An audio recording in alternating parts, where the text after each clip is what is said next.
Okay, hello, I'm Hamza.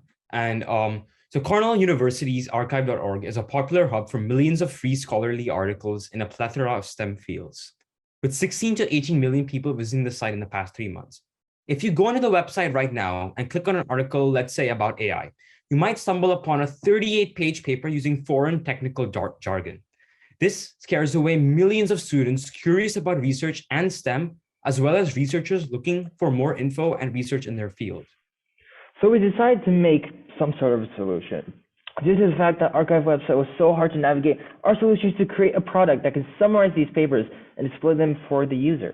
We went through several iterations of an idea for our product and settled on a search-based engine in which the user will be able to query any question they had in mind. Due to limited resources, we only currently have around 10,000 papers in our database. However, this is easily scalable. Once the results are displayed to the user, they can find summaries of the paper of interest. If a researcher needs to find similar papers of that paper that they just found, they can also easily get those with a simple click of a button. In addition, we have an infinite scrolling feature inside of our product, which as they scroll down the page, new articles will constantly appear. So this is the bite-sized archive website.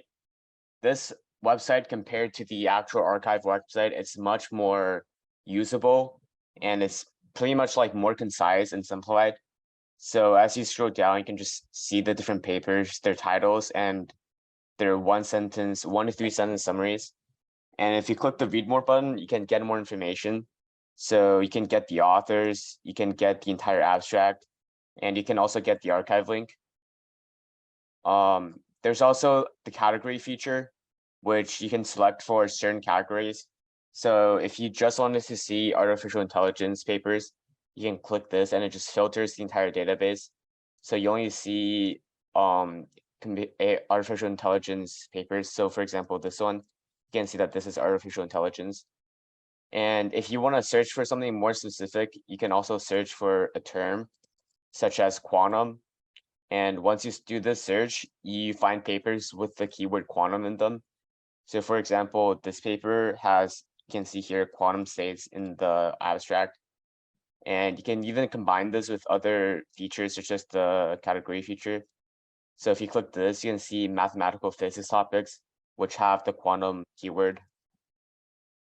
Let me just demonstrate with another topic. So quantum physics. All of these papers have the word quantum and they're all in the quantum physics category. And the infinite scrolling, you can scroll all the way down and the papers just automatically generate. So this makes the website more usable than the archive website. And this allows the users to stay on the website more and not just get off when they see something that makes it hard to use.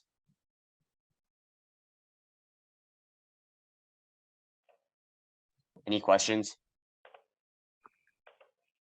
Sweet. Round of applause for our BSAT team. Short, sweet, to the point. We got a live working tool that is significantly better than archive. There's definitely some new features here that on top of BSA, like having the ability to search across that, having a really working search, as well as being able to search with specific topics. The infinite scrolling, definitely a lot of positives to draw from. I guess question for you guys in terms of reflection. So looking back at kind of your process, to date, and I imagine there have been times that have worked better, times that have been tougher. Looking back, are there things that you would have changed, starting if you had to start over? Or how would you, what lessons kind of would you take if you were to do this again going forward? Yeah, so I can elaborate on that. So for the first few weeks, we didn't really work on the website. So our original MVP was very rushed because for the first 4 weeks, we were working on like GPT-3 summaries and other like AI stuff.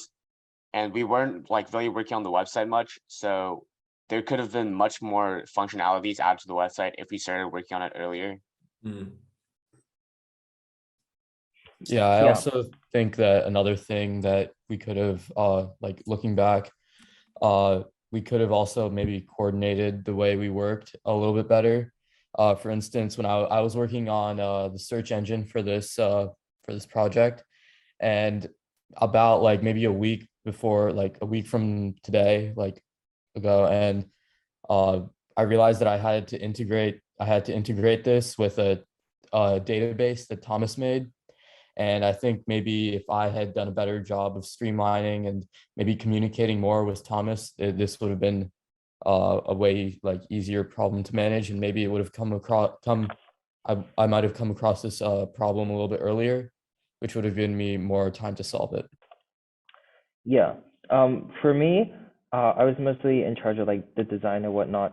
And the major thing that I would redo is like I would immediately start using Tailwind CSS instead of prototyping in Figma, because that honestly took a long, long time, and I could have been using that time to help others, or just design the whole thing by myself in Tailwind.